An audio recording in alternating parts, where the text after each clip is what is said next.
Welcome back to Old Guy REI. In this episode of Workman Confessions, I thought I would chat about what I got wrong about cash flow when we bought our first rental. And before I get into that, maybe a brief explanation of what I think cash flow is. So typically when you purchase a rental property and say you're going to make about $1,500 a month in rent, and you will have some expenses that you need to take out of that each month. For example, your pity payment, which is your principal, interest, taxes, and insurance. And if that's about $1,000 a month, that would leave you $500 of cash flow. We'll break it down a little bit further so we can get to what I would call the positive cash flow per month, which you would use to calculate your cash on cash return later on if you like. And we'll get to that in another video. So if your pity payment or your mortgage payment is $1,000 a month and you deduct that from your $1,500 rent payment, that leaves you $500 of total cash flow. From there, hopefully you'll be setting aside for reserves, which would be for things like CapEx, which are capital expenditures, and those are big ticket items like a roof, a furnace, air conditioner, water heater, things like that. So there's CapEx, there's maintenance, which is regular things that are going to come up, smaller things. There's vacancy for whenever you're turning over the unit and it will be vacant for a little bit. You're setting money aside to get you through those times. And then if you have property management, you would want to set or deduct for the property management fee as well. So for us, we've been setting aside, in our calculations, we've been setting aside 25% of the gross rents. In this case, that would be about $300, maybe $325. So we'll call it $325. So out of your $500, that leaves you $175 of positive cash flow. So let me get back to what I got wrong about cash flow when we bought our first rental. When we bought our first rental, I thought cash flow was just math. Rent minus mortgage minus expenses, and you're done. But what I didn't understand was that cash flow isn't so straightforward. It can be emotional and operational. And getting that wrong cost us a lot of money. If you're thinking about rentals, or maybe you already own a rental and you're confused by the numbers, stick with me and we'll get through this together.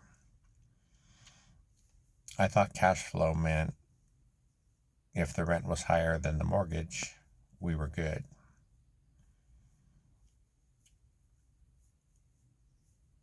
We had created spreadsheets, we watched videos, we learned as much as we could from some of the mentors that we had in the beginning, and we felt pretty confident. What we really didn't account for was how many things were going to eat up the cash flow without warning. Things like maintenance and turnovers and management mistakes, unexpected repairs. And on paper, everything looked okay. But in real life, not so much. The part I really got wrong was that I treated cash flow like a fixed number. But it's not. Cash flow moves around, up and down. It disappears for a while sometimes. And if you're not mentally prepared for that, it can mess with your confidence. It did mine.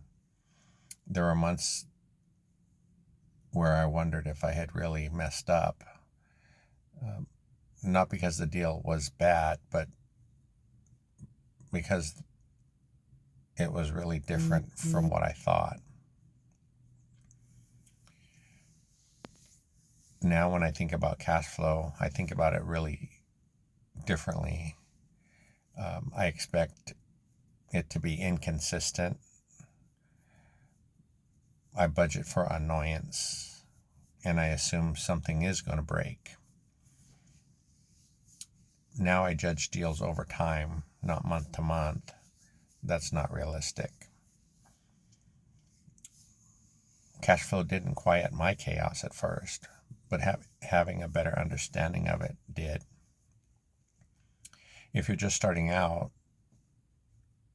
one thing I wish someone had told me in the beginning was to run your numbers conservatively, make sure you have reserves, and don't panic over one bad month.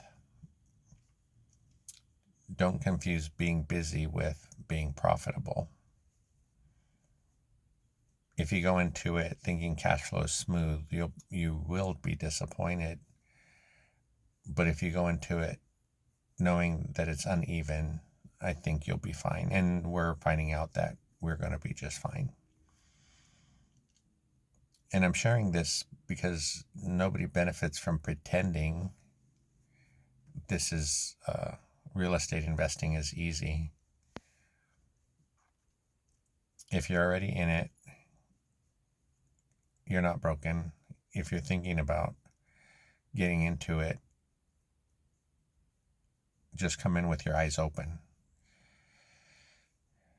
And, Cynthia and I will keep sharing all of our wins and all of our lessons learned, because we got into this and we started this channel to help people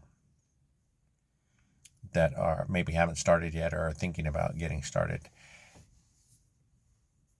And sometimes it is tough sharing the hard lessons, but we're okay with that. We're okay sharing with it because we hope it's going to save you some time and hopefully some money.